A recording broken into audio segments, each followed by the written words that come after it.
Mga balita po sa lalawigan. Apat ang patay sa bumagsak po na aircraft sa isang palayan sa Ampatuan, Maguindanao del Sur kahapon.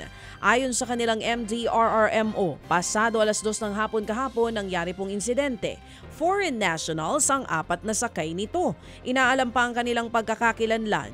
Private plane naman ang bumagsak at wala pang detalye kung saan ito galing at kung saan ito papunta. Inaalam pa rin ang sanhi ng pagbagsak nito. Sa Angeles City, Pampanga, mga kapatid, arestado pong isang babaeng pulis matapos mapatay ang kanyang mister na isa ring pulis. Nasa garahe daw ang biktima nang biglang barili ng suspect.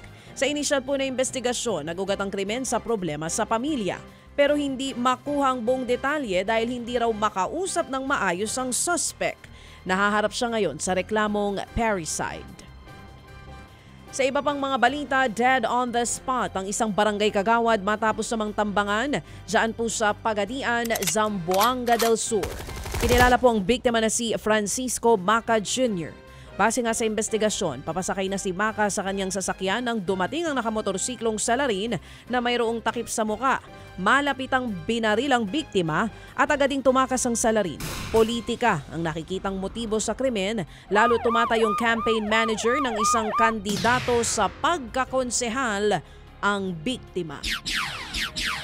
Sa Davao City, mga kapatid, naharang sa checkpoint ang isang alkalde at 3 niyang escort matapos pong mahulihan ng baril. Kinilala pong opisyal na si Nabalawag Mayor Anwar Salwang. Wala raw napakitang dokumentong alkalde at kanyang mga escort para patunayang pinapayagan sila ng COMELEC na magdala ng mga baril. Ipinagbabawal ang pagdadala ng baril sa labas po ng tahanan bunsod ng umiiral na COMELEC gun ban.